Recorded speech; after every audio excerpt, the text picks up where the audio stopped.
Welcome to all my dear student. तो आज हम बात करेंगे न्यू चैप्टर थर्मोकेमिस्ट्री के बारे में। तो अगर हम थर्मोकेमिस्ट्री की बात करें तो ये हमारा थर्मोडायनेमिक्स का ही एक पार्ट है।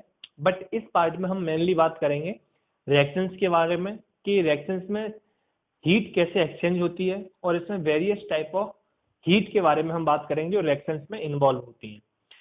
तो अगर हम इस चैप्टर की बात करें एग्जाम पॉइंट ऑफ व्यू से, तो नीट एंड जेई में इसमें हर साल क्वेश्चन आता ही आता है ना, काफी इंपॉर्टेंट है। बट मैं ये भी बोलूंगा साथ ही साथ ये पूरी फिजिकल केमिस्ट्री में सबसे टफेस्ट चैप्टर माना जाता है ना। बच्चों को इसके क्वेश्चंस करने में काफी प्रॉब्लम आती है। तो इसलिए मैं आपको स्टार्टिंग में ही बोलूंगा कि अगर आप इस चैप्टर को मेरे साथ साथ पढ़ते जाते हो, यानी कि जैसे मैं कराता जा रहा हूँ आप उस चीज को रिवाइज करते जाते हो, तो आपको ये चैप्टर काफी आसान लगेगा, है ना। मतलब आप लोगों को ये इतना टफ लगने वाला नहीं है। मैं इस चैप्टर को काफी इजी तरीके से पढ़ाने की कोशिश करूंगा, है ना, और आपको आसानी से समझ में भी आएगा।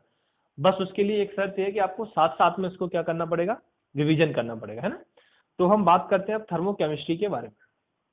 तो ये जैसे कि हमने बोला थर्मोकेमिस्ट्री हमारा फिजिकल केमिस्ट्री का ही एक पार्ट है। तो इसमें हम बोल सकते हैं कि the branch of physical chemistry, जिसमें हम डील्स करेंगे हीट एक्सचेंज के बारे में कि रिएक्शंस में हीट कैसे एक्सचेंज होती है। तो इसमें हम लिखेंगे the branch of physical chemistry which deals with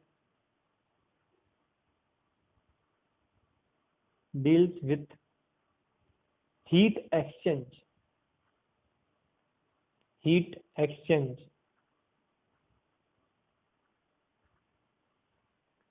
deals with heat exchange during the course of chemical reaction, during the course of chemical reaction, during the course of chemical reaction. It also deals with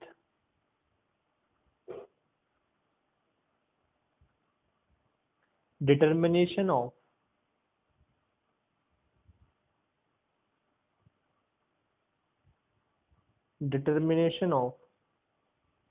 various type of heat of reaction, various type of heat of reaction,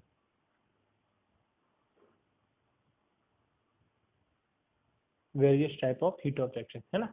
ये तो थोड़ा सा thermochemistry के बारे में बात हुआ कि इस चैप्टर हम किसके बारे में डील्स करना चाहते हैं, है ना, या करेंगे। तो अगर हम नेक्स्ट बात करें कि इस चैप्टर में हमको एट द एंड पढ़ना क्या है ना, कि हमको ये पता होना चाहिए कि इस चैप्टर में थ्रू आउट जब हम कंप्लीट करने जाएंगे तो हमको पता होना चाहिए कि इसमें हमने किसके बारे में स्टडी करनी है ना। तो हम पहले बात करेंगे इसके ओवरव्यू में कि इस चैप्टर का ओवरव्यू क्या है ना, जैसे कि अपन हर चैप्टर में करते हैं। तो ओवरव्यू की बात करें तो इसमें सबसे पहले हमको पढ़ना है heat of reaction, heat of reaction, है ना। उसके बाद पढ़ेंगे हम factors affecting heat of reaction, factors affecting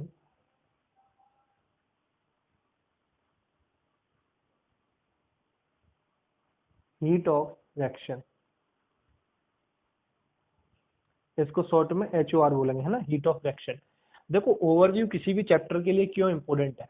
देखो अगर आपके पास ओवरव्यू है, आपके पास एक पेज में ही सारी चीजें हैं कि इस चैप्टर में हमको इन इन चीजों के बारे में स्टडी करनी है, तो आपको जब रिवीजन करने बैठते हो, चैप्टर को एक बार पढ़ चुके होते हो, तो उसके बाद आप सिर्फ इस पेज को देख के भी अपना रिवीजन कर सकते हो कि इसके बारे में हमको क्या क्या पढ़ना है। मैं बोलूंगा 20% तो आपका क्लियरिटी टॉपिक के बारे में पता है कि इस चैप्टर में क्या क्या टॉपिक है वहीं से हो जाती है ना। तो ओवरव्यू काफी इंपॉर्टेंट है। और नेक्स्ट हम पढ़ेंगे Hess law, Hess law, Lavoisier law,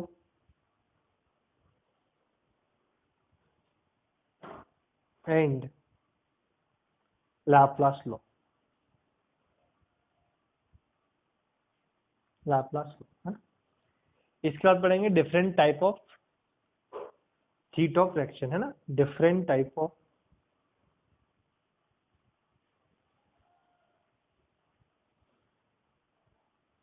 different type of heat of reaction, जैसे हीट ऑफ फॉर्मेशन, जब किसी भी कंपाउंड का फॉर्मेशन करेंगे जब हीट क्या होगी, है ना, heat of formation, heat of combustion, है ना, वो हीट ऑफ नहीं लिख रहा, साथ में सिंपल लिखते जा रहा हूँ कंबशन, कि कंबशन कराते हैं किसी भी रिएक्शन का तो क्या होता है, heat of neutralisation,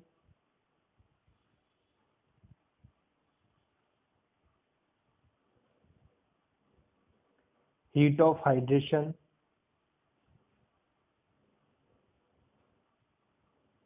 isomerisation, heat of isomerisation,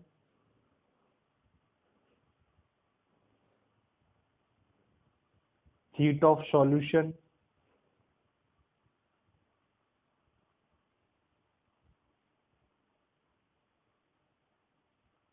और हीट ऑफ रेजोनेंस, और एंथैल्पी ऑफ और lattice energy, sorry resonance energy, resonance energy और लैटिस एनर्जी, लैटिस एनर्जी और बॉन्ड एनर्जी। काफी चीजें आपकी इसमें केमिकल बॉन्डिंग में भी पड़ी होंगी, लेकिन मेन पार्ट अपन यहाँ भी उनको मतलब मेन है तो अपन उनको यहाँ भी डिस्कस करेंगे। और heat of automisation,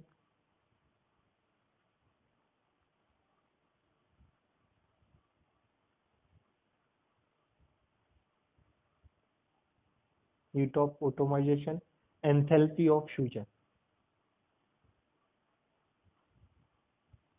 enthalpy of fusion.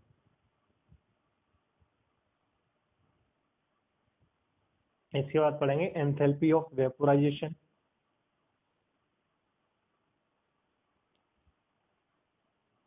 इसके बाद पढ़ेंगे हम enthalpy of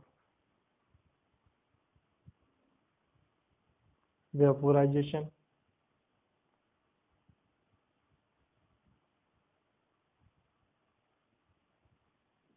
enthalpy of vaporization और एंथैल्पी ऑफ सब्लिमेशन।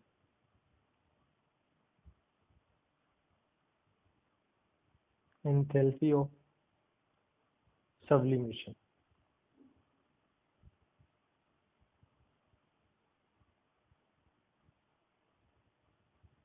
है ना। लास्ट में enthalpy of transition,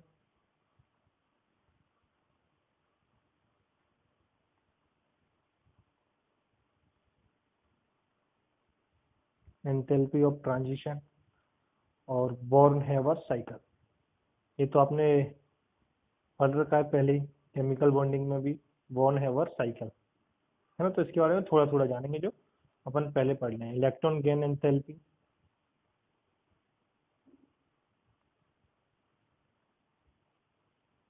electron gain enthalpy,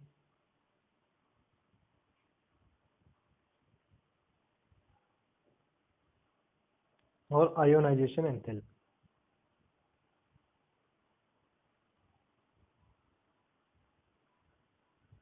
तो इतनी सारी चीजों के बारे में हम बात करने वाले हैं इस चैप्टर के एंड में, है ना। क्या इन द चैप्टर हमको क्या होना चाहिए, इतनी सारी चीजों के बारे में इंफॉर्मेशन होना चाहिए कि ये सारी चीजें क्या है।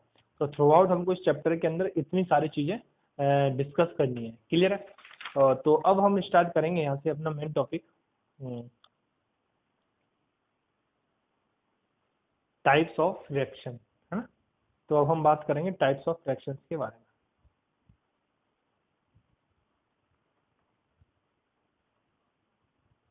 टाइप्स ऑफ रिएक्शन, है ना। तो हमारी मेन हेडिंग क्या है अब यहाँ से, टाइप्स ऑफ रिएक्शन। तो अगर हम टाइप ऑफ रिएक्शंस की बात करें तो on the basis of heat exchange, heat exchange के बेसिस पर हम रिएक्शंस को दो पार्ट में क्लासिफाइड करते हैं, endothermic reactions and exothermic reactions. Clear है। तो वैसे तो थोड़ा बहुत इनके बारे में इंफॉर्मेशन हम सभी को है, बट फिर भी अभी हम यहाँ बात करेंगे डिटेल में, एंडो क्या होती है, एक्सो क्या होती है ना, क्योंकि ये मेनली इसी चैप्टर का पार्ट है ना। तो इसमें हम लिखेंगे on the basis of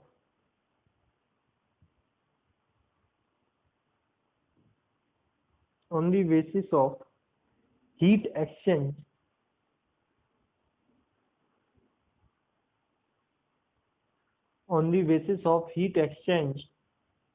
reactions are classified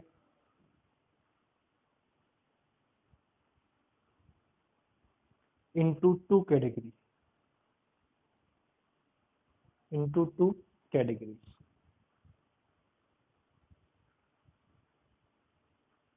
reactions को हम दो कैटेगरी में क्लासिफाइड करेंगे। क्लियर है? तो इसमें से फर्स्ट होगी हमारे पास एंडोथर्मिक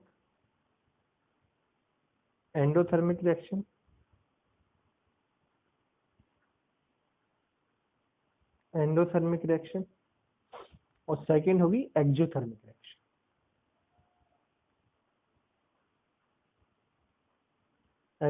रिएक्शन। अच्छा, कुछ लोगों को लग सकता है सर ये तो हमको पहले से आती है, क्यों बता रहे हैं?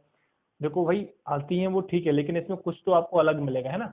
जितना आता है वो ठीक है, लेकिन कुछ इन्फॉर्मेशन आपको इसमें डिफरेंट मिलेगी, क्योंकि ये मेनली इसी टॉपिक की तो डिटेल में तो आपको यहीं पढ़ाई जाएगी। अभी तक सिर्फ आपको इतना पता है कि एंडोथर्मिक में हीट देनी पड़ती है और एक्सोथर्मिक में हीट रिलीज होती है। किसमें प्रोडक्ट ज्यादा स्टेबल होगा, किसमें रिएक्टेंट ज्यादा स्टेबल होगा, ये सारी चीजों की हम इन्फॉर्मेशन लेंगे यहाँ से ही, है ना। तो इसी चैप्टर में मिलती है। तो अब हम दोनों को क्लासिफाइड करेंगे। एक साइड आप हेडिंग डालोगे एंडोथर्मिक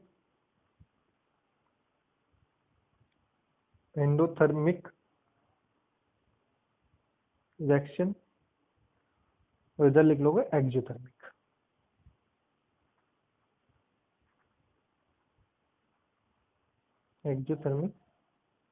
रिएक्शन। क्लियर? हम दो पार्ट में इसको क्लासिफाइड कर लेते हैं, एंडोथर्मिक एंड एक्सोथर्मिक। क्लियर? तो अगर हम बात करें पहले एंडोथर्मिक रिएक्शन की, तो फर्स्ट पॉइंट तो सबको पता है क्या, कि अ रिएक्शन इन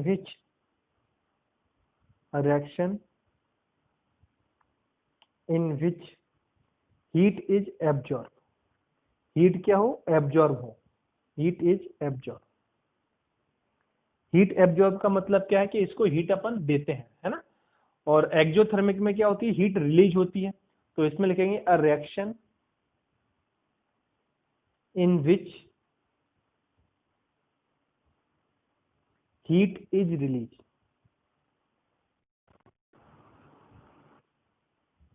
इसमें क्या होगा, हीट आपकी रिलीज होगी। क्लियर?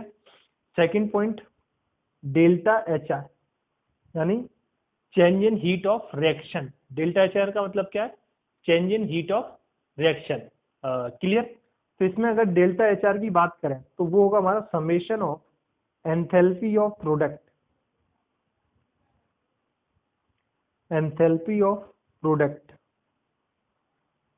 है ना। अभी बात करेंगे ये सब कैसे निकालते हैं, minus summation of enthalpy of reactant, clear है? तो इसका मतलब क्या हुआ, समेशन का मतलब होगा जितनी भी एनर्जी टर्म आपकी इन्वॉल्व हो रही है प्रोडक्ट साइड में, माइनस जितनी भी एनर्जी टर्म आपकी इन्वॉल्व हो रही है रिएक्टेंट साइड में, उन दोनों के डिफरेंस को ही हम क्या बोलेंगे, हीट ऑफ रिएक्शन, है ना। अभी क्वेश्चंस के थ्रू इनको देखेंगे, पहले हम इनकी थ्योरी के बारे में पढ़ लें। तो आप दूसरे वे में इस फॉर्मूले को और कैसे लिख सकते हो, सिंपल भाषा में, मतलब इतना लेंथी ना लिख के, क्या heat of product, summation of heat of product या enthalpy of product minus summation of enthalpy of reactant, ये आपका क्या हो जाएगा, डेल्टा एच आर। क्लियर है? ठीक है। अगर हम इस साइड अब बात करें तो इधर हम बोलेंगे अब डेल्टा एच आर, अब आपका क्या हो जाएगा, एंथैल्पी ऑफ प्रोडक्ट माइनस का एंथैल्पी ऑफ रिएक्टेंट। अब लैंग्वेज में लिखने की जरूरत नहीं, एक साइड लिख लिया, है ना, एक ही चीज आनी है। क्लियर? ठीक है। अब यहाँ हमने बोला कि इसमें क्या होता है, हीट एब्जॉर्ब होती है, डेट मीन्स इसको हीट देनी पड़ती है। तो हीट देनी पड़ती है, इसका मतलब क्या हुआ, एंडोथर्मिक रिएक्शंस में डेल्टा एच की वैल्यू क्या होती है, पॉजिटिव होती है ना। तो एंडोथर्मिक रिएक्शन में डेल्टा एच की वैल्यू क्या होगी, पॉजिटिव होगी, यानी ग्रेटर देन 0 होगी। अब इस फॉर्मूले से हमको देखना है कि डेल्टा एच अपने क्या बोला, रिएक्शंस की, यानी ओवरऑल जो रिएक्शंस की हीट होगी वो क्या आना चाहिए, पॉजिटिव में आना चाहिए। जब भी आप बोलोगे रिएक्शन क्या है, एंडोथर्मिक है। अब इससे हमको देखना पड़ेगा एंडोथर्मिक कब आएगी, यही क्वेश्चन आते हैं, मतलब आए हैं प्रीवियस ईयर्स में। तो उसके लिए कंडीशन क्या होना चाहिए कि एंथैल्पी ऑफ प्रोडक्ट ज्यादा होना चाहिए, किससे, एंथैल्पी ऑफ रिएक्टेंट से। किससे, एंथैल्पी ऑफ रिएक्टेंट से। जब आपका enthalpy of product, that means ये वाली वैल्यू आपकी ज्यादा होगी, किससे, एंथैल्पी ऑफ रिएक्टेंट यानी इस वाले से, तो आपकी ओवरऑल जो डेल्टा एच आर की वैल्यू आएगी वो क्या आएगी, पॉजिटिव, है ना। उसी जब भी आप बोल पाओगे कि ये एंडोथर्मिक है। ये कंडीशंस देके आपसे सीधा क्वेश्चन पूछा गया, कौन सी कंडीशन एंडोथर्मिक के लिए है, तो ये सब आपको याद रखना है। अगर इस साइड हम बात करें तो इसमें डेल्टा एच की वैल्यू आपकी आती है नेगेटिव। एक्सो का मतलब क्या, हीट रिलीज हो रही है, दैट मीन्स इसमें जो डेल्टा एच की वैल्यू होगी वो क्या आएगी, नेगेटिव। क्लियर है। तो इसमें हमको डेल्टा एच क्या होना चाहिए, अब लेस देन जीरो होना चाहिए। तो डेल्टा एच आपका लेस देन जीरो कब होगा, डेल्टा एच आपका लेस देन जीरो कब होगा, जब इनमें से किसकी वैल्यू ज्यादा होगी, एच आर की वैल्यू ज्यादा होगी, यानी एंथैल्पी ऑफ रिएक्टेंट क्या होगा, ज्यादा होगा, तो आपके पास डेल्टा एच नेगेटिव आ जाएगा, क्योंकि ये नेगेटिव वाली वैल्यू आपके पास क्या हो जा रही है, ज्यादा। क्लियर है। तो इसके लिए जो कंडीशन हो गई वो क्या हो गई, कि enthalpy of product less than होना चाहिए, किससे, एंथैल्पी ऑफ रिएक्टेंट से। क्लियर है। तो हम बात करें इसमें कौन ज्यादा स्टेबल होता है, प्रोडक्ट किस में ज्यादा स्टेबल होता है, रिएक्टेंट किस में ज्यादा स्टेबल होता है। तो ये हमको पता है कि जिसकी एनर्जी ज्यादा होती है वो चीज अनस्टेबल होती है। ये हम केमिकल बॉन्डिंग में स्टार्टिंग में फर्स्ट डे ही पढ़ते हैं कि केमिकल बॉन्डिंग होती क्यों है ना। केमिकल बॉन्डिंग में पढ़ते हैं ना अपन कि बॉन्डिंग होती क्यों, कोई भी मॉलिक्यूल से एटम बॉन्डिंग कर ही क्यों रहा है, उसका रीजन क्या है। तो उसमें हम क्या पढ़ते हैं कि वो बॉन्डिंग क्यों कर रहा है, क्योंकि उसमें दो रीजन होते हैं बॉन्डिंग करने के। फर्स्ट रीजन होता है वो अपने ऑक्टेट को कंप्लीट करना चाहता है, सेकेंड रीजन होता है वो अपनी एनर्जी को कम करना चाहता है। क्योंकि हमने वहां पढ़ते हैं कि जिसकी एनर्जी ज्यादा होती है वो ज्यादा अनस्टेबल होता है, समझ रहे हो ना। यानी जितनी ज्यादा एनर्जी होगी वो ज्यादा अनस्टेबल होगा। जैसे कि अपन बोलते हैं कि कभी आपको गुस्सा आ जाए तो उस समय आपकी एनर्जी ज्यादा होती है, तो उस कंडीशन में आप स्टेबल नहीं होते हो, क्या होते हो, अनस्टेबल होते हो। डेट मीन्स आप उस कंडीशन में कोई भी अच्छे से डिसीजन नहीं ले सकते हो। लेकिन जब आप नॉर्मल कंडीशन में हो तो वो आपकी एक स्टेबल कंडीशन होती है, समझ रहे हो ना। तो उस समय आपकी एनर्जी कम होती है। तो यहाँ पर मतलब ये हुआ कि जिसकी एनर्जी ज्यादा होगी वो क्या होगा, अनस्टेबल होगा, और जिसकी एनर्जी कम होगी वो स्टेबल होगा। तो आई थिंक केमिकल बॉन्डिंग से मैंने आपको लिंक कराने की कोशिश की है, तो आपको वो चीज समझ में आई होगी। अब यहाँ हमको पता है कि एंथैल्पी ज्यादा किसकी हो रही है, हीट ज्यादा किसकी हो रही है, प्रोडक्ट की।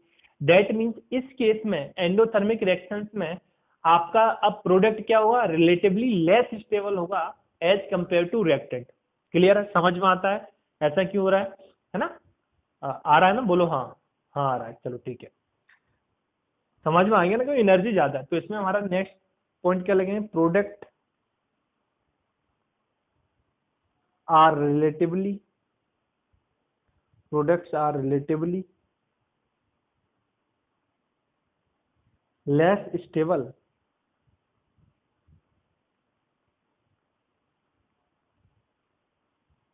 Then reactant, than reactant. अगर हम इस साइड बात करें तो इस साइड हीट किसकी ज्यादा है, रिएक्टेंट की ज्यादा है। तो इधर कौन अनस्टेबल होगा, रिएक्टेंट स्टेबल अनस्टेबल होगा, है ना। तो हम यहाँ पे क्या बोलेंगे कि product are relatively more stable. तो यहाँ प्रोडक्ट की हीट कम है तो प्रोडक्ट क्या होगा, ज्यादा स्टेबल होगा। तो क्या लिखेंगे, product are more stable, more stable than reactant, than reactant. किससे, रिएक्टेंट से ज्यादा स्टेबल होगा। क्लियर है। अब अगर हम इसको डायग्राम ग्राफ के थ्रू समझने की कोशिश करें, क्योंकि ग्राफ देखे भी आपसे पूछ सकता है, तो ग्राफ से हम इसको समझेंगे तो हमें एंथैल्पी यानी कि H, enthalpy, enthalpy versus progress of reaction, progress of reaction मतलब प्रोग्रेस ऑफ रिएक्शन का मतलब क्या, आपकी रिएक्शन आगे बढ़ रही है तो आपका ग्राफ क्या होगा। तो अगर हम इसकी बात करें तो यहाँ से यहाँ तक की डिस्टेंस को बोल देते हैं हम डेल्टा एच, मतलब एंथैल्पी यहाँ से यहाँ तक एंथैल्पी के बीच में, तो इसको हमने बोल दिया क्या है, ये डेल्टा एच। ठीक है। अब यहाँ हमने बोला ये जो नीचे वाला जो लाइन है, अच्छा इसको यहाँ से छोड़ो, ये आपकी मेन लाइन है, एक लाइन यहाँ से बना लो, है ना, इन दोनों के बीच की है ये डेल्टा एच, क्लियर है। अब ये नीचे वाली जो लाइन है जो रेड से मैंने दिखाया, ये आपकी एंथैल्पी ऑफ रेक्टेंट, जो ऊपर वाली है वो है एंथैल्पी ऑफ प्रोडक्ट, है ना। आपको ऐसे ग्राफ देके भी पूछ सकता है, ऊपर वाला क्या है, एंथैल्पी ऑफ प्रोडक्ट। तो अब आपको पूछ लेगा इसमें कौन ज्यादा स्टेबल है, तो हमको पता है एंथैल्पी ज्यादा किसकी है, प्रोडक्ट की है, कम किसकी है, रेक्टेंट की है। तो हमको पता है जो जिसकी एंथैल्पी कम होगी वो ज्यादा स्टेबल होगा। अगर हमसे क्वेश्चन पूछा गया है ज्यादा स्टेबल कौन है, तो हमको क्या बोलना पड़ेगा, रेक्टेंट ज्यादा स्टेबल है ना। अब ये कैसे पता चल रहा है, अब आपको पता है एंथैल्पी ऑफ प्रोडक्ट ज्यादा है, तो एंथैल्पी ऑफ प्रोडक्ट ज्यादा कहाँ है, ये रहा एंडोथर्मिक में। दैट मीन्स इस केस में जो डेल्टा एच की वैल्यू है वो क्या हो जाएगी, ग्रेटर देन जीरो, क्या हो जाएगी, ग्रेटर देन जीरो। इसका मतलब ये रिएक्शंस कैसी होगी आपकी, एंडोथर्मिक। ये भी पूछ सकते हैं रिएक्शंस कैसी है, एंडोथर्मिक, क्लियर है। तो यहाँ ग्राफ से आपको क्लियर होना चाहिए। अगर सेम चीज हम इधर करें,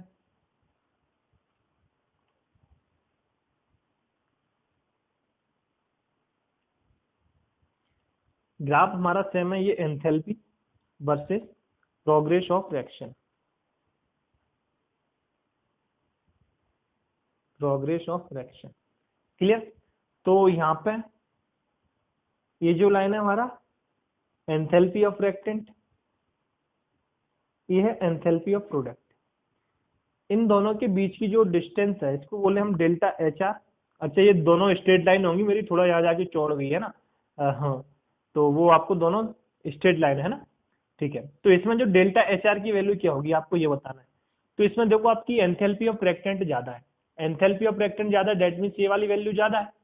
जब ये वैल्यू ज्यादा है तो आपकी नेगेटिव वैल्यू ज्यादा होगी, दैट मीन्स आपकी जो डेल्टा एच की वैल्यू वो क्या आ जाएगी, नेगेटिव आ जाएगी। तो अब आपकी रिएक्शंस कैसी हो जाएगी, एक्सोथर्मिक। तो ये ग्राफ देके भी आपसे पूछ सकता है, तो आपको ये चीजें आनी चाहिए ग्राफ के थ्रू कि कब एंडोथर्मिक होगा, कब एक्सोथर्मिक होगा। क्लियर है, तो आपको ये चीज क्लियर हुई होगी, है ना। सेम हम यहीं से कंटिन्यू करेंगे। अब मैं, है ना, यहाँ से कंटिन्यू करेंगे। आप इधर क्या लिखेंगे अपन, एंडोथर्मिक का, और उस साइड राइट साइड में एक्सोथर्मिक का, जैसे कि हम लिखते आ रहे हैं, है ना, ठीक है। तो अगर इसमें नेक्स्ट पॉइंट की बात करें, तो इसमें जो प्रोडक्ट हमारा फॉर्म हो रहा है, अगर एंडोथर्मिक से फॉर्म हो रहा है तो उस कंपाउंड को हम बोलेंगे एंडोथर्मिक कंपाउंड। अगर एक्सोथर्मिक रिएक्शंस के थ्रू फॉर्म हो रहा है तो हम बोलेंगे वो एक्सोथर्मिक कंपाउंड, है ना। तो इसमें ये पॉइंट हम मेंशन करेंगे, है ना, कि product form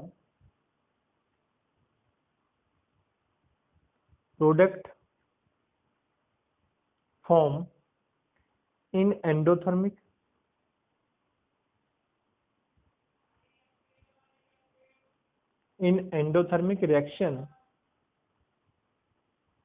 is known as endothermic compound, known as endothermic compound, है ना। एक्सोथर्मिक में लिखोगे product form in exothermic reaction, product form in exothermic reaction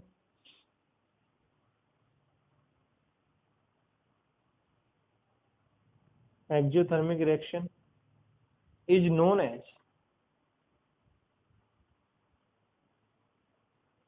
exothermic compound.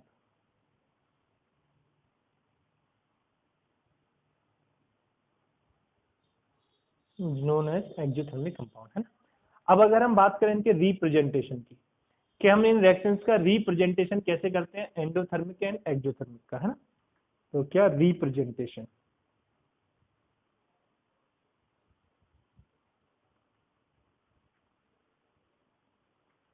अगर रिप्रेजेंटेशन की बात करें तो हमने बोला एंडोथर्मिक। एंडोथर्मिक में क्या करना पड़ा, हमको हीट देनी पड़ रही। जैसे मेरे पास ये कोई रिएक्शन है A + B, इससे फॉर्म हो रहा है आपको C, है ना।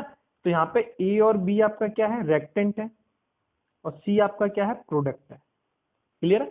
C क्या है, प्रोडक्ट, और A और B रेक्टेंट है।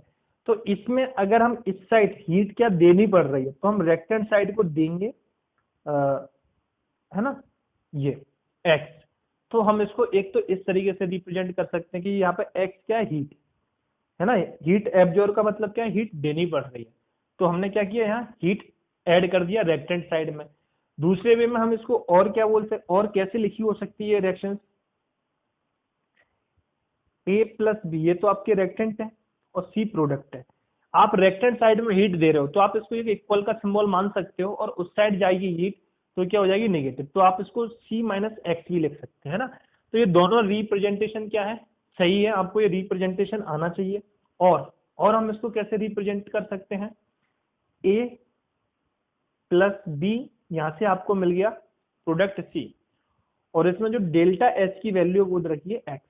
एक्स के सामने कुछ भी सिंबल नहीं है, डेट मीन्स एक किसका है, एक किसका है, पॉजिटिव है। तो मेनली जो आपको क्वेश्चंस में मिलेगा फॉर्म इनका रिप्रेजेंटेशन का रिएक्शंस का, वो ये वाला मिलेगा, है ना। बट आपको तीनों के बारे में इंफॉर्मेशन होना चाहिए, क्योंकि भाई किसी का भी देके आपसे यही पूछ ले कि ये रिएक्शंस कैसी है ना। तो आपको मेनली जो मिलने वाला है वो ये वाला, इस फॉर्म में आपको रिएक्शंस मिलेंगी, है ना। ठीक है, बट रिप्रेजेंटेशन हमको तीनों आना चाहिए। अब अगर हम इधर रिप्रेजेंटेशन की बात करें,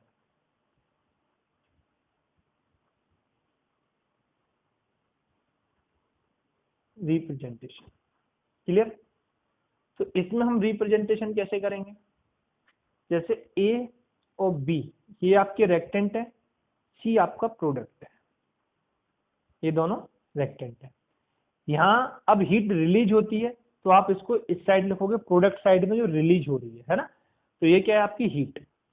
आप इसको ऐसे भी लिख सकते हो, दूसरे वे में आप इसको और क्या लिख सकते हो, ए प्लस बी माइनस का एक्स और आपका सी। आप इस फॉर्म में भी इसको लिख सकते हो। लास्ट और फाइनल जो हमको पूछा जाता है जनरली, है ना, जनरली का लगभग सारे क्वेश्चंस में आपको यही फॉर्म पूछा जाएगा जो लास्ट वाली है, ए प्लस बी, यहाँ से सी मिला और डेल्टा एच की वैल्यू दे दी आपको नेगेटिव एक्स, है ना। तो इसका मतलब माइनस एक्स लगाए, मतलब हीट रिलीज हो रही है। तो हम इसको इस फॉर्म में भी डिनोट कर सकते हैं। क्लियर है, तो ये तो होगी रिप्रेजेंटेशन की बात।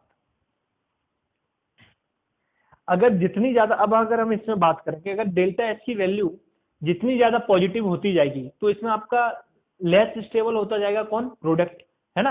अभी हम फॉर्मूले से देख चुके हैं ये चीज, सारी की सारी चीजें, कि डेल्टा एच की वैल्यू जितनी ज्यादा पॉजिटिव होती जाएगी तो प्रोडक्ट आपका क्या होगा, लेस स्टेबल होगा। ये अभी हमने देखा है ऊपर फॉर्मूले के थ्रू। इसमें अगर डेल्टा एच की वैल्यू जितनी ज्यादा नेगेटिव होती जाएगी तो प्रोडक्ट आपका क्या होता जाएगा, स्टेबल होता जाएगा, है ना। तो ये चीज हम बात कर चुके हैं, उसके फॉर्मूले के थ्रू देख चुके हैं। तो अब हम इस पॉइंट को मेंशन कर लेंगे जिससे कि आपको ये सारी चीजें याद रहे, है ना। ठीक है, क्या more positive is value of, इसमें लिखोगे more positive is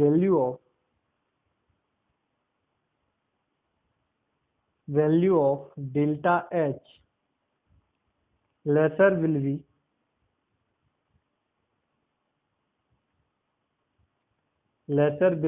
stability of product,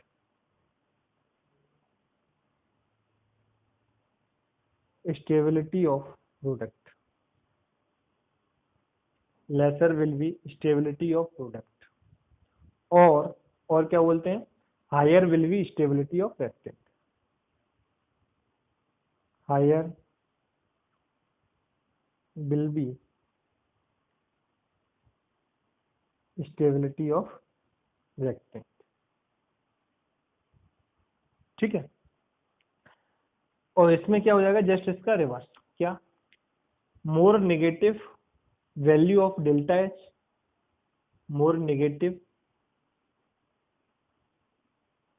value of delta H, higher will be stability, higher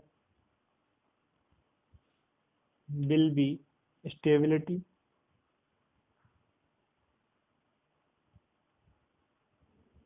of product, और lesser will be stability of rectangle, lesser will be stability of rectangle।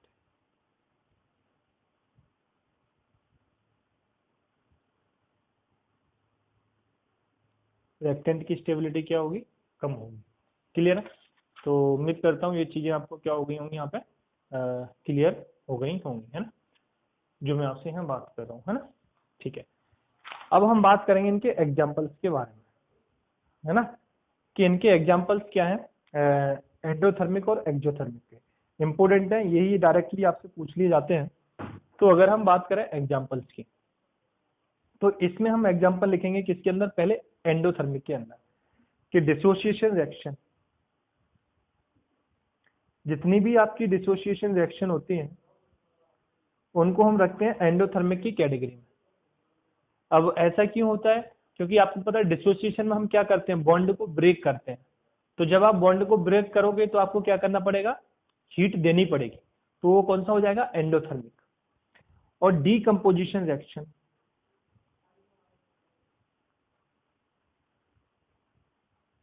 Decomposition reaction, clear है।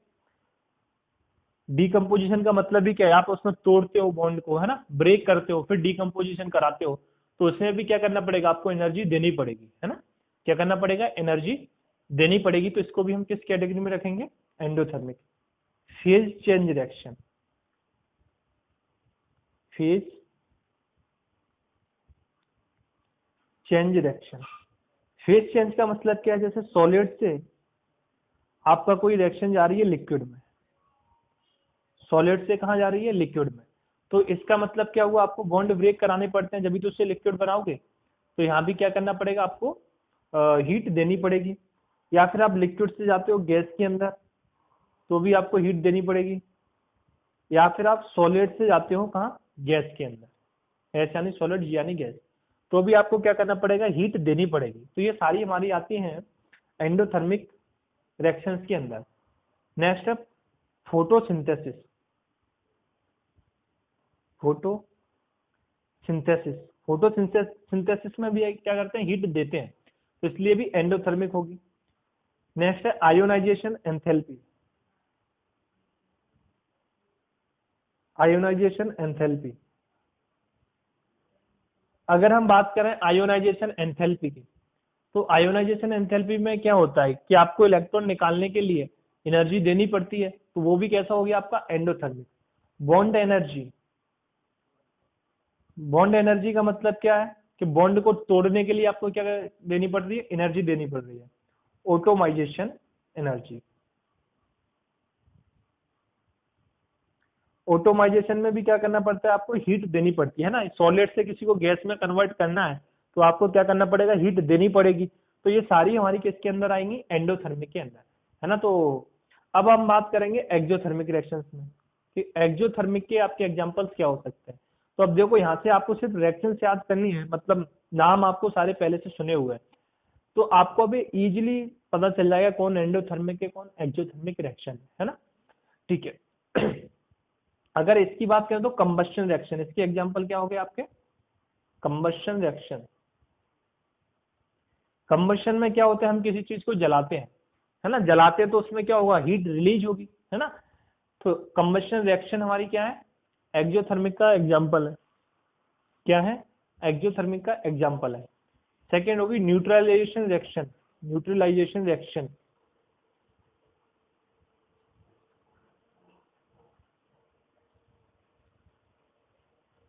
अब neutralisation reaction में क्या होता है, जैसे आप acid base reactions बनाते हो, तो एसिड बेस रिएक्शन बनाते हो उस समय आप क्या करते हो, सॉल्यूशन लेते हो एसिड और बेस का, और वहां से आप फॉर्म करते हो क्या, सॉल्ट, सॉल्ट जो कि सॉलिड फॉर्म में आता है। तो आप एक तरीके से क्या कर रहे हो, बॉन्ड का फॉर्मेशन करा रहे हो, है ना, यानी कि लिक्विड से सॉलिड में जा रहे हो, ऐसे भी सोच सकते हो।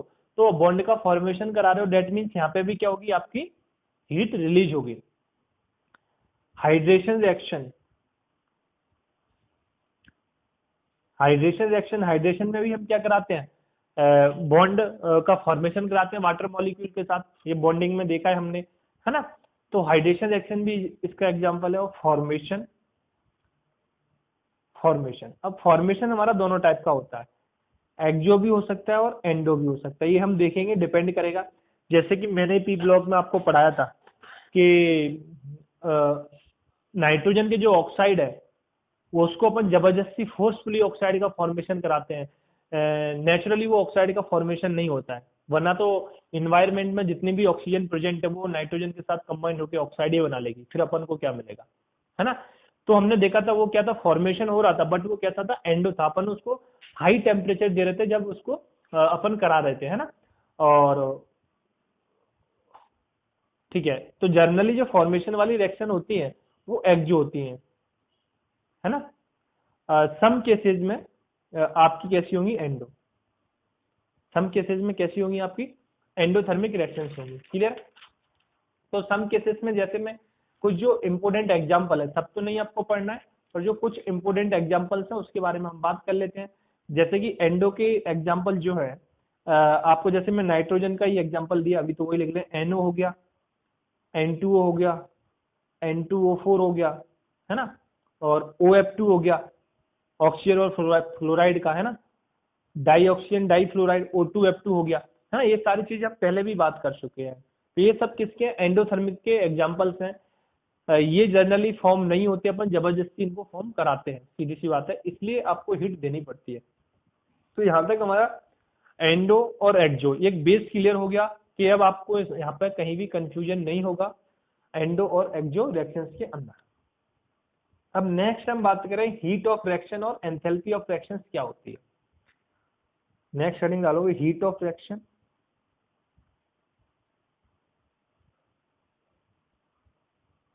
और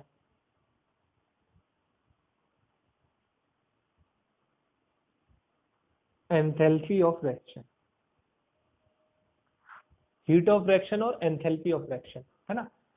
तो अगर हम हीट ऑफ रिएक्शंस की बात करें तो हीट ऑफ रिएक्शंस हम इसको कब बोलते हैं, जब अपन हीट एक्सचेंज कराते हैं तो नंबर ऑफ मोल्स जो रेक्टेंट है, जितने आपके रेक्टेंट के मोल्स हैं वो आपके इक्वल हों किसके, स्टोइचियोमेट्रिक कोफिशिएंट के। सर मतलब नहीं समझे, देखो मतलब ये हुआ कि आप रेक्टेंट के मान लो 2 मोल ले रहे हैं, तो वो इक्वल होना चाहिए आपके स्टोइचियोमेट्रिक कोफिशिएंट के। तो उस कंडीशन में जो हीट प्रोड्यूस होगी उसको हम बोलते हैं हीट ऑफ रिएक्शन। अभी अपन डेफिनेशन लिखते हैं, फिर एग्जाम्पल के थ्रू इसको समझने की और कोशिश करते हैं। तो इसमें लिखोगे heat exchange, heat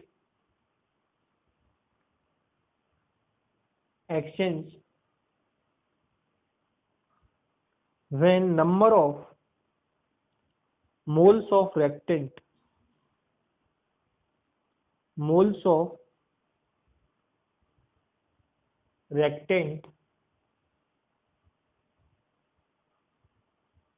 equal to their stoichiometric coefficient, their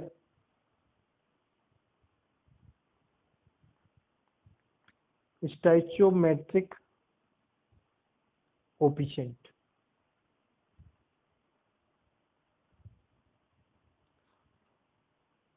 combine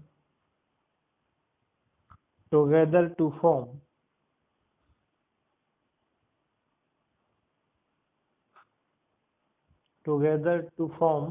product, तो क्या बोला, हीट एक्सचेंज है number of moles of reactant equal to their stoichiometric coefficient, वो किसके इक्वल हो जाए, स्टोइचियोमेट्रिक कोफिशिएंट के, और वो कंबाइन करें टुगेदर तो वो फॉर्म कर देंगे, combine together to form product. तो इस कंडीशन में जो हीट का जो एक्सचेंज होगा उसी को हम क्या बोलेंगे, हीट ऑफ रिएक्शन। जैसे आपने एक रिएक्शन ली 2A प्लस का B, यहां से आपको प्रोडक्ट फॉर्म हुआ C प्लस का 3D।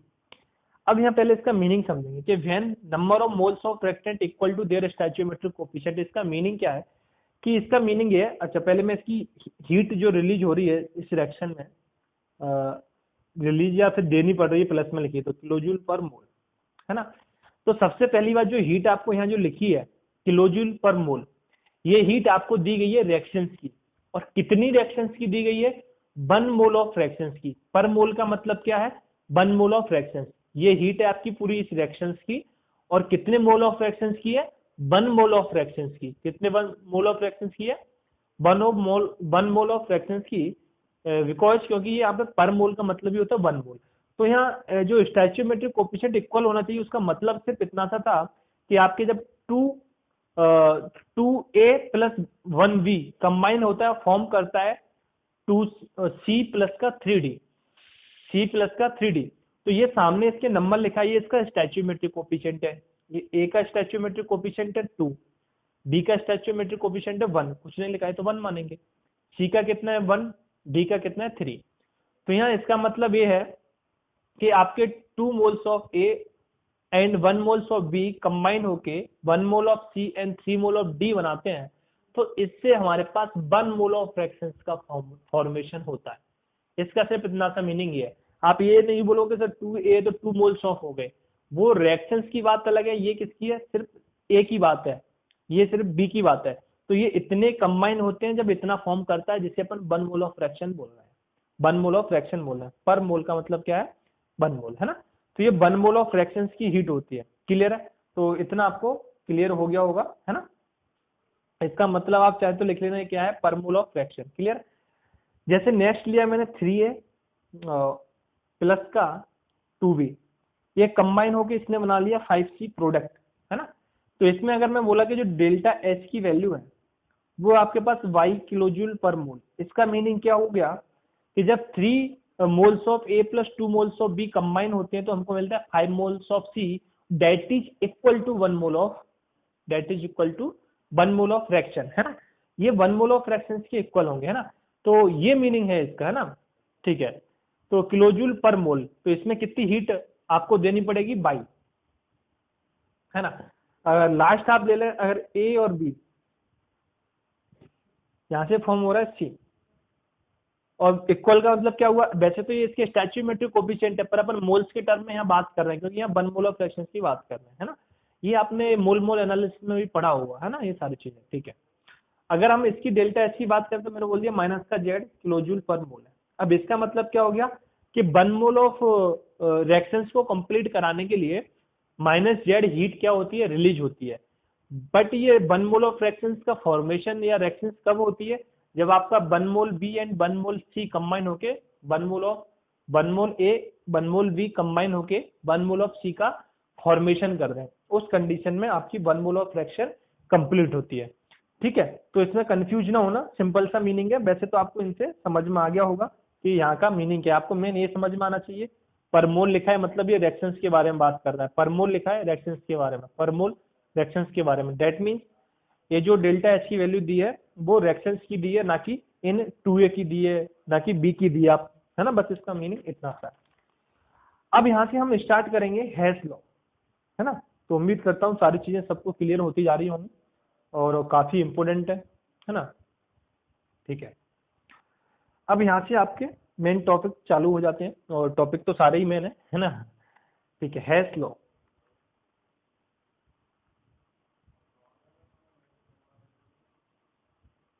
हेस लॉ, हेस लॉ क्या होता है, हेस लॉ हमको बताता है कि कोई रिएक्शन चाहे तो एक स्टेप में हो चाहे मल्टीपल स्टेप में हो, that means more than one step में हो, in both cases total heat of reaction क्या होगी, आपकी सेम होगी।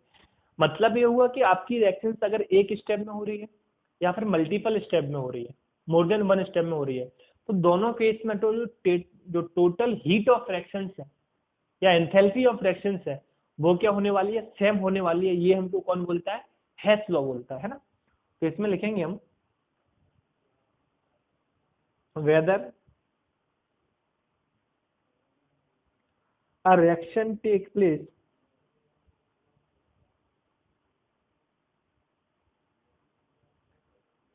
Place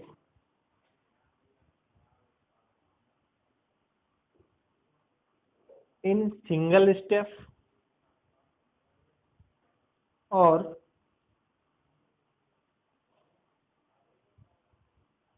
more than one step, more than one step, total enthalpy change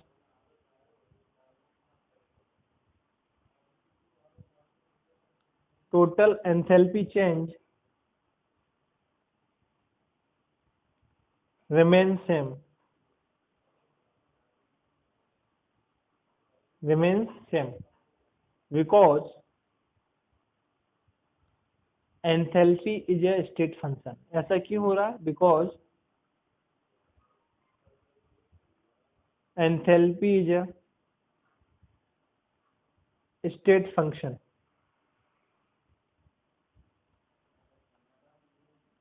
enthalpy कैसे आपका एक स्टेट फंक्शन है। अब स्टेट फंक्शन का मतलब क्या है? स्टेट फंक्शन हम उनको बोलते हैं जो आपके पाथ पर डिपेंड नहीं करते हैं। जो रिएक्शंस की, अगर हम यहाँ रिएक्शंस की बात कर रहे हैं तो हम बोलेंगे जो पाथ पे डिपेंड नहीं करती उनको हम स्टेट फंक्शन बोलते हैं। यानी कि वो अपने सिर्फ फाइनल और इनिशियल पॉइंट पर डिपेंड करती है ना। तो वैसे तो ये आपको थर्मोडायनेमिक्स जो इसका सेकंड पार्ट है हम उसमें इसको पढ़ेंगे कि स्टेट फंक्शन क्या होते हैं, वहीं के हैं, बट यहाँ पे ये चीज आया स्टेट फंक्शन, तो उसका मीनिंग आप अभी ये समझ लेंगे जो आपके पाथ पर डिपेंड नहीं करती, सिर्फ फाइनल और इनिशियल पोजीशन पर डिपेंड करती है। दैट मीन्स मान लो आपका यहाँ पे ए और यहाँ पे बी है, तो एक तो जा रहा है यहाँ से यहाँ, है ना, एक बंदा जा रहा है यहाँ से यहाँ और दूसरा जा रहा है पहले यहाँ फिर यहाँ फिर यहाँ फिर यहाँ। तो ये इसका मतलब ये इस पाथ पर डिपेंड नहीं करेगी, जो इसको यहाँ से यहाँ तक जाने में टाइम लगेगा उतना ही यहाँ से लगेगा। जब हम रिएक्शन के टर्म में बात कर रहे हैं तो जितना हीट आपका यहाँ से यहाँ तक जाने में लगेगा उतना ही एनर्जी आपकी, या हीट बोलूँ, यहाँ से यहाँ तक जाने में लगेगा। ये है स्टेट फंक्शन का मतलब। दैट मीन्स ये पाथ पर डिपेंड नहीं करती है। क्लियर? ठीक है। तो अगर जैसे हम इसको एक एग्जांपल के थ्रू समझने की कोशिश करें, जैसे ए कोई रिएक्टेंट है, बी आपके पास प्रोडक्ट फॉर्म हुआ है, तो यहाँ से हमको जो रिएक्शंस की जो हीट एंथैल्पी है उसको बोले हम डेल्टा एच, ये हमको फाइंड आउट करनी है। तो एक बंदा है वो बोलता है हम ए से पहले सी का फॉर्मेशन करेंगे, सी से हम पहले डी का फॉर्मेशन करेंगे, उसके बाद हम बी का फॉर्मेशन करेंगे। दूसरा बंदा क्या बोलता है कि पहले हम ए से डायरेक्टली बी का फॉर्मेशन करेंगे। तो बोलने का मतलब इतना सा कि इस केस में ये जो फॉर्मेशन कर रहा है और इस केस में जो फॉर्मेशन कर रहा है दोनों केस में सेम हीट लगना चाहिए, ये बोलता है कौन? हेस लॉ। तो जब ये ए से बी में गया है तो इसने मान ले कोई हीट दी, एंथैल्पी दी एक्स। जब ये सी से डी में गया तो इसने एंथैल्पी मान लो रिलीज होगी माइनस का वाई, कुछ भी हो सकता है ना, क्योंकि ये तो अपना पता नहीं क्या फॉर्मेशन कर रहे हैं। अपन डी से जब बी में गए तो आपने क्या किया? जेड एंथैल्पी प्लस लिखा है, मतलब कुछ नहीं लिखा है, मतलब प्लस है तो आपको दे रहे हैं, माइनस का मतलब रिलीज हो रहा है। तो एक बंदा गया इधर से, ठीक है, और एक गया इधर से, तो हेल्स ये बोलता है इन दोनों की जो हीट है वो क्या होगी? इक्वल होगी। दैट मीन्स ये जब ए से बी जा रहा है डायरेक्टली तो डेल्टा एच है ना, और ये जब इस रास्ते से जा रहा है तो यहाँ पे कौन सी आ रही है आपकी? एक्स माइनस का वाई प्लस का जेड। मैंने क्या किया? इन तीनों को सम कर दिया, जो हीट यहाँ यूज हो रही है। तो हेस लॉ बस हमारा इतना सा बोलता है कि जो आपको डायरेक्टली जाने में हीट लग रही है और जो इनडायरेक्टली जाने में लग रही है उन दोनों कंडीशन में क्या होती है? हीट सेम लगती है। तो वही हमने किया, डायरेक्टली डेल्टा एच लगी, इनडायरेक्टली एक्स माइनस का वाई प्लस का जेड लगा, तो हमने इन दोनों को क्या कर दिया? इक्वल कर दिया। यही हमारा कौन बोलता है? हेस लॉ बोलता है। इंपोर्टेंट है ये सारे लॉ, है ना। यही कौन बोलता है? आपका हेस लॉ बोलता है। जैसे अब एक अदर एग्जाम्पल के थ्रू हम इसको समझते हैं। और जैसे आपने लिया कार्बन, सॉलिड फॉर्म में मिलता है नेचर में, तो मैंने एस लिख दिया, है ना, प्लस O2, ऑक्सीजन है गैस फॉर्म में। जब आप इन दोनों को कंबाइन कराते हो तो हमको मिलता है CO2 गैस, है ना, प्लस डेल्टा, मतलब एंथैल्पी आपका चेंज कितना आ गया? एक्स। मैंने इसको नाम दे दिया इक्वेशन नंबर फर्स्ट, है ना, इक्वेशन नंबर फर्स्ट हमने इसको नाम दे दिया। सेकेंड स्टेप में आपने क्या किया? आप दूसरे तरीके से फॉर्म कर रहे हो। कैसे? एक तो आपने डायरेक्टली CO2 फॉर्म कर लिया, समझ गए ना, कार्बन और ऑक्सीजन को कंबाइन करा के। एक क्या किया आपने? कार्बन को कंबाइन करा दिया हाफ O2 के साथ, तो यहां से आपको पता है क्या मिलेगा? Carbon monoxide CO gas. तो इसमें जो आपकी एंथैल्पी चेंज आया वो आ गया बाई, इसको नाम दे दिया इक्वेशन नंबर 2। नेक्स्ट, अब अभी तो आपका CO2 बना नहीं है, हमको बनाना क्या है? Finally CO2। तो आपने एक बंदे ने क्या किया कि डायरेक्टली CO2 बना दिया, दूसरा ने क्या किया? पहले CO बनाया, अब वो इस CO की फर्दर रिएक्शन कराएगा ऑक्सीजन के साथ, और अब वो यहाँ फॉर्मेशन करेगा किसका? CO2 गैस का, इसका CO2 गैस का। इसमें जो डेल्टा एच की वैल्यू है वो बोल दी उसने जेड, इसको नाम दे दिया क्वेश्चन नंबर 3, है ना। तो अब आप देखोगे एक बंदे ने डायरेक्टली कराया, दूसरे ने क्या किया? इन रास्तों से होके गया वो, मतलब 2 स्टेप में कराया। तो यहाँ पे भी आपकी जो टोटल एंथैल्पी है वो क्या होना चाहिए, सेम आना चाहिए। तो अब हमको इससे CO2 लेना है दूसरे वाले बंदे से, इन 2 रिएक्शन से। तो अपन क्या करेंगे, इक्वेशन नंबर 2 और 3 को क्या कर दोगे, ऐड कर दोगे, है ना। 2 और 3 को ऐड कर दोगे तो आपको CO2 मिल जाएगा। कैसे, ये CO गैस ये कट जाएगा, ये दोनों आपस में कैंसिल आउट हो जाएंगे। तो यहाँ से अब आपके पास बचेगा क्या, कार्बन सॉलिड प्लस का हाफ O2 प्लस का हाफ O2 क्या हो गया, O2 गैस, और इधर आपको क्या बचा, CO2 गैस। अब आप देखो क्या मिला आपको, ऊपर वाली रिएक्शंस मिल गई, है ना। बट इसमें 2 एनर्जी टर्म इन्वॉल्व हुई, इसमें 1 हुई। तो अब इस रिएक्शन का आप डेल्टा एच क्या लिखोगे, एक्स प्लस का बाई, सॉरी बाई, क्योंकि इसमें बाई माना है अपन ने, प्लस का जेड। इसको नाम दे दिया मैंने इक्वेशन नंबर 4। क्या नाम दे दिया, इक्वेशन नंबर 4। ये डेल्टा एच हो गया किसका, इस वाली रिएक्शन के लिए। तो अगर अपन अब यहाँ हेस लॉ के अकॉर्डिंग जाए, तो हेस लॉ ने क्या बोला था, चाहे आप एक स्टेप में जाओ चाहे 2 स्टेप में जाओ, एनर्जी और एंथैल्पी चेंज है वो सेम होने वाला है। तो एक जो 1 स्टेप से गया था, जब डेल्टा एच की वैल्यू कितनी आई थी, एक्स, जो इन 2 स्टेप से गया तो वहां पे फॉर्मेशन ऑफ CO2 के लिए डेल्टा एच की वैल्यू कितनी आई, बाई प्लस का जेड। तो हम यहाँ से ये बोल सकते हैं कि एक्स आपका इक्वल हो जाएगा बाई प्लस जेड के, अकॉर्डिंग टू हेस लॉ। सर कैसे, देखो इस वाली रिएक्शन में क्या हुआ, CO2 बनाने में आपकी डेल्टा एच एक्स लगी, इसमें डेल्टा एच वैल्यू कितनी आई, by plus Z. But Hess law क्या बोलता है, दोनों कंडीशन में एंथैल्पी चेंज क्या होता है, सेम। तो हमने कुछ नहीं किया, अब डेल्टा एच की जगह क्या पुट कर दिया, एक्स, क्योंकि इसमें भी CO2 फॉर्म हो रही है इसमें भी हो रही है। तो यहाँ से एक्स इक्वल टू क्या आ गया, बाई प्लस का जेड। यही हमारा कौन बोलता है, हेस लॉ, है ना। तो इतना सा भर है हमारा क्या, हेस लॉ। क्लियर है, तो उम्मीद करता हूँ आपको ये चीज क्लियर हो गई होगी, है ना। ठीक है,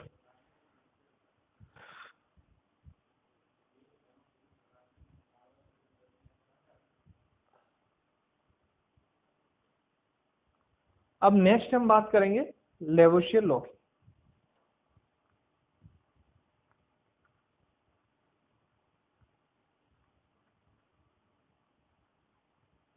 लेवोशियर एंड लाप्लास लॉ।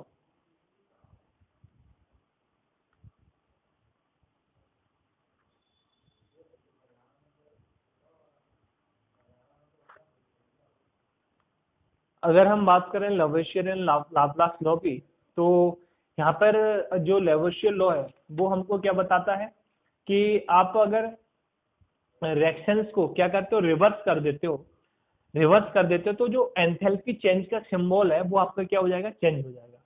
मतलब समझो कि आपका मान लो कोई ए से बी प्रोडक्ट फॉर्म हो रहा है, तो आप वहां पर आपकी डेल्टा एच की वैल्यू है एक्स पॉजिटिव। तो अगर आप इस रिएक्शन को रिवर्स करोगे, डेट मीन्स बी से ए का फॉर्मेशन कर दोगे, तो अब यहाँ जो डेल्टा एच की वैल्यू थी वो भी क्या हो जाएगी आपकी, चेंज हो जाएगी। डेट मीन्स सिंबल चेंज हो जाएगा, साइन चेंज हो जाएगा, और वो प्लस से क्या हो जाएगा, नेगेटिव हो जाएगा, है ना। तो इसमें पहले हम लिखेंगे फिर समझने की कोशिश करेंगे। तो लिखोगे on reversing,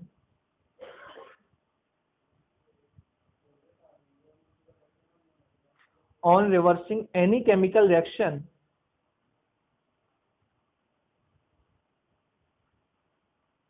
any chemical reaction, sign of delta, sign of delta H will be change, sign of delta H will be change, है ना। मतलब ये हुआ जैसे आपके पास कोई रेक्टेंट है 2 है, क्लियर, वहां से आपको प्रोडक्ट मिला 3V, क्या 3V, कोई भी रेफरेंस मान लिया। तो इस कंडीशन में हमने बोला कि जो डेल्टा एच की वैल्यू क्या है, एक्स है, क्या है, एक्स है। तो अगर आप इसको रिवर्स कर दोगे, तो रिवर्स करने का मतलब क्या है, 3V, अभी आपको प्रोडक्ट, ये आपका रेक्टेंट है, ये प्रोडक्ट है। रिवर्स का मतलब आपने प्रोडक्ट को क्या बना दिया, रेक्टेंट, और रेक्टेंट को बना दिया प्रोडक्ट। तो अभी जो डेल्टा एच की वैल्यू थी प्लस एक्स, अब वो क्या हो जाएगी, माइनस का एक्स, इतना चेंज हो जाता है। तो ये आपका क्या हुआ, यहाँ से ये रिवर्स किया अपन ने, रिवर्स किया इस सेक्शन को।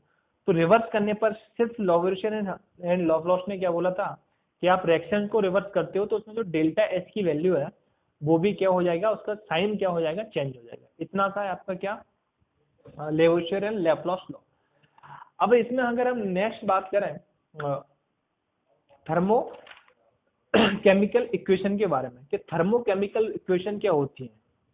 तो हम थर्मोकेमिकल इक्वेशन उन इक्वेशन को बोलते हैं जो हमारे केमिकल चेंज और साथ में थर्मल चेंज को एक्सप्रेस करती हैं या करती हैं। ऐसी रिएक्शंस को बोलते हैं हम थर्मोकेमिकल इक्वेशन। ऐसी इक्वेशंस को बोलेंगे थर्मोकेमिकल इक्वेशन। तो नेक्स्ट टॉपिक क्या है हमारा, थर्मो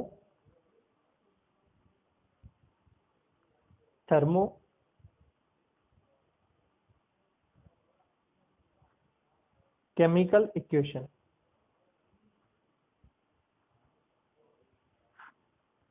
तो अगर हम थर्मोकेमिकल इक्वेशन की बात करें, जैसे कि मैं आपको इसमें बताया कि हम थर्मोकेमिकल इक्वेशन उन इक्वेशंस को बोलेंगे जो हमको chemical change and thermal change के बारे में information they.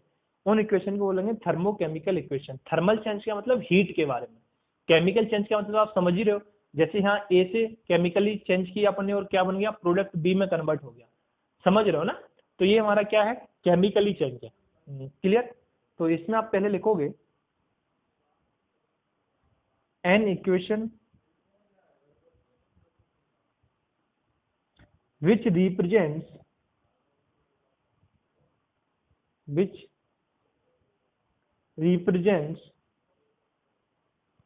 thermal as well as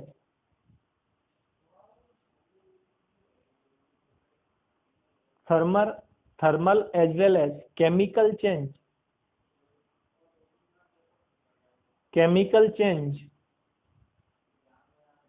is known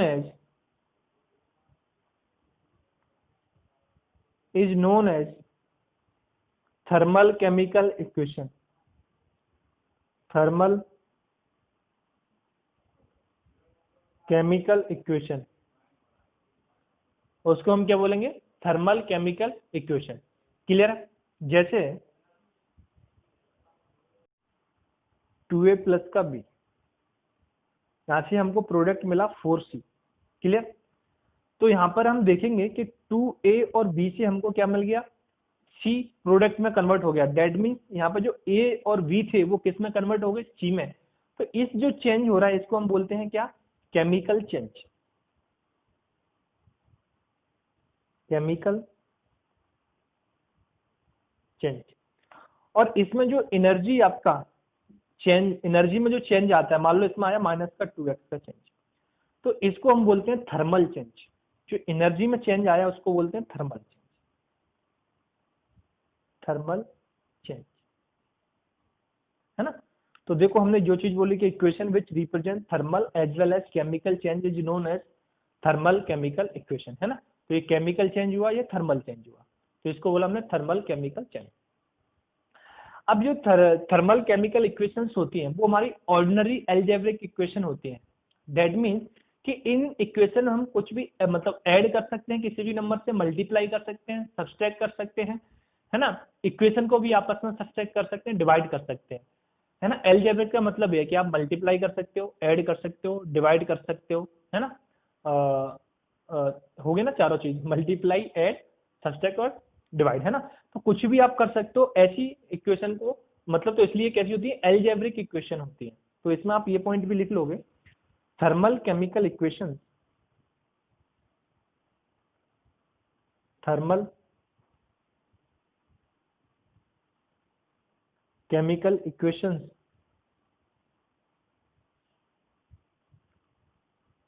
are ordinary algebraic equation, ordinary algebraic equation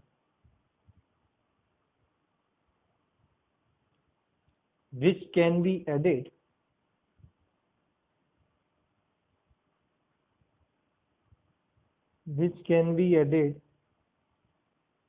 subtract subtracted as well as multiplied or divide,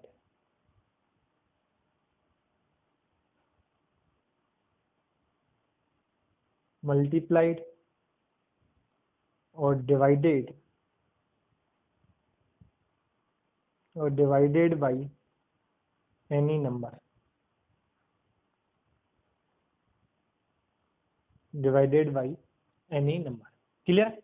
आप इसको क्या कर सकते हो, ऐड कर सकते हो, मल्टीप्लाई कर सकते हो, डिवाइड कर सकते हो, सब्ट्रैक्ट कर सकते हो। क्लियर है? किसी भी नंबर से। जैसे मैं अगर इसी इक्वेशन को ले लूँ, अगर मैं इस इक्वेशन में 2 से मल्टीप्लाई कर दूं तो ये इक्वेशन क्या बन जाएगी अपने पास, 4a प्लस का 2b इक्वल टू 8c। तो सेम आपके डेल्टा चेंज में भी आपको क्या करना पड़ेगा, सॉरी डेल्टा एच में भी क्या करना पड़ेगा, मल्टीप्लाई करना पड़ेगा। तो ये कितना हो जाएगा, माइनस का 4x। तो ये मीनिंग है इस इक्वेशन का। क्लियर है? ठीक है। अब हम इस पर कुछ क्वेश्चंस करते हैं कि क्वेश्चंस हम कैसे कर सकते हैं इस पर। जैसे हमारे पास क्वेश्चन है 2a प्लस का b, यहां से हमको प्रोडक्ट मिला c, इसमें एंथैल्पी चेंज है 1000 किलो जूल।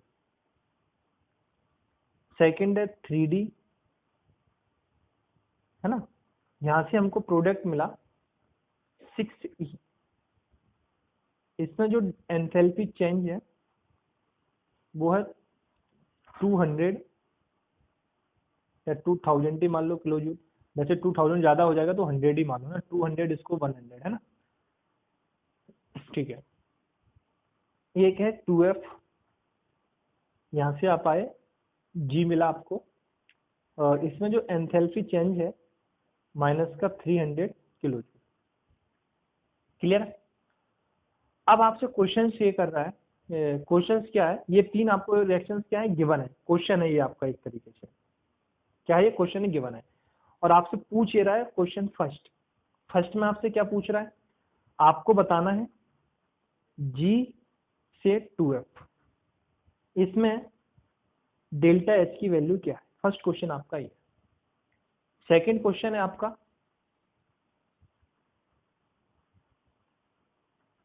2e से d, इसमें आपको डेल्टा एच की वैल्यू बतानी है।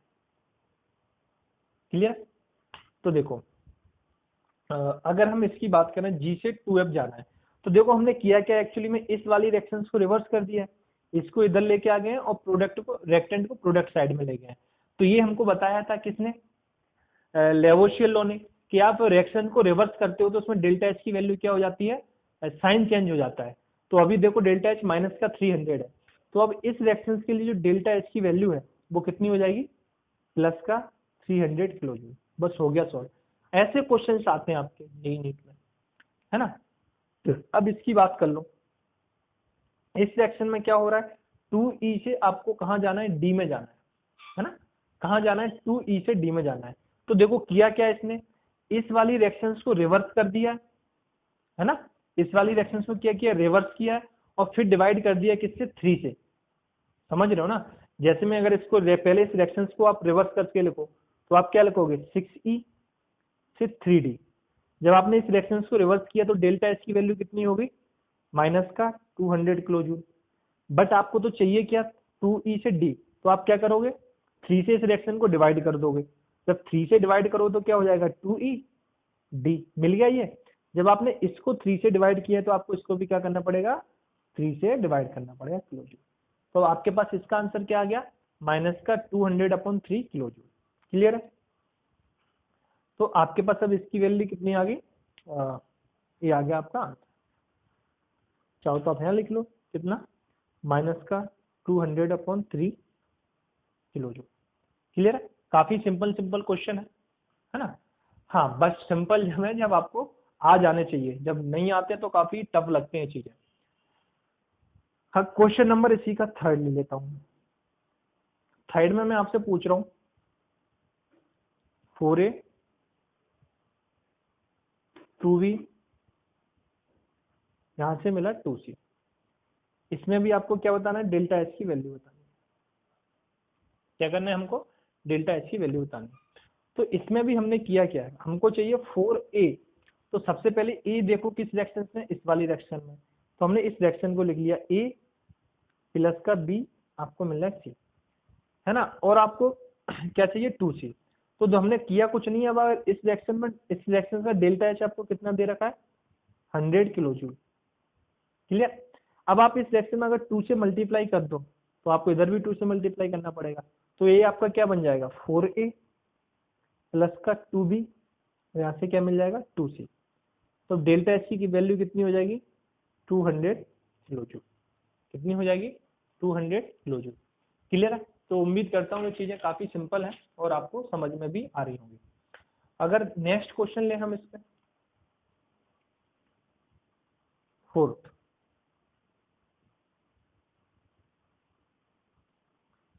क्वेश्चन नंबर 4 क्या है, आपको बताना है 2A प्लस का B प्लस का G, यहाँ से मिलेगा आपका C प्लस का 2F। इसमें आपको बताना है डेल्टा एच की वैल्यू, कि डेल्टा एच की वैल्यू क्या होगी, क्लियर। तो अगर हम इस क्वेश्चन की बात करें तो इसमें आपको चाहिए 2A प्लस का B और क्या मिल रहा है आपको C। तो ये आपको किस रिएक्शन से मिल रहा है, फर्स्ट वाली रिएक्शन में, देख लो ना 2A और B फर्स्ट वाली रिएक्शन में। तो पहले तो आपने 2A प्लस का B और C आपने फर्स्ट वाली रिएक्शन लिख ली, और आपको क्या चाहिए G से 2F किस में, सेकंड वाली रिएक्शंस को हम क्या करके लिख दें, रिवर्स करके। तो पहले तो आप इसकी डेल्टा एच की वैल्यू लिख लो, कितनी दी है 100 किलो जूल। अब आपको चाहिए इसमें G रिएक्टेंट साइड में और 2F प्रोडक्ट साइड में, तो F वाली चीजें आपकी इसमें आ रही हैं इस वाली रिएक्शंस में, है ना। तो इसमें F रिएक्टेंट है, आपको चाहिए कहाँ प्रोडक्ट साइड, तो आप इसको रिवर्स कर दोगे तो इसका सिंबल भी रिवर्स हो जाएगा। तो आप इसको रिवर्स करके कैसे लिखोगे, G से 2F, जब इसको रिवर्स किया तो आप यहाँ सिंबल अब क्या लिख दोगे 300 किलो जूल, क्लियर। अब आप जब इन दोनों रिएक्शंस को ऐड करोगे, है ना, दोनों रिएक्शंस को ऐड करोगे तो फाइनली हमको क्या मिलेगा, दोनों रिएक्शंस को ऐड करने के बाद हमको ये वाली रिएक्शंस मिल जाएगी। तो मैं इन दोनों को ऐड करके इधर लिख दे रहा हूँ यहाँ पे, है ना, ठीक। तो ऐड करोगे तो हमको क्या मिलेगा 2A प्लस का B plus G C plus का 2F, क्लियर, C प्लस का 2F। तो यहाँ से हम देखेंगे जब ये दोनों ऐड किए हैं तो हमको इन दोनों की डेल्टा एच की भी वैल्यू ऐड करनी पड़ेगी। तो यहाँ से हम बोल सकते हैं डेल्टा एच कितना हो जाएगा 300 प्लस का 100, कितना हो गया 400 किलो जूल, कितना हो गया 400 किलो जूल, क्लियर है। तो इस टाइप के क्वेश्चन हमसे पूछे जाते हैं। एक लास्ट क्वेश्चन सॉल्व लेते हैं इसके ऊपर, जिससे आपकी सफिशिएंट प्रैक्टिस हो जाए। फिफ्थ है आपके पास 6D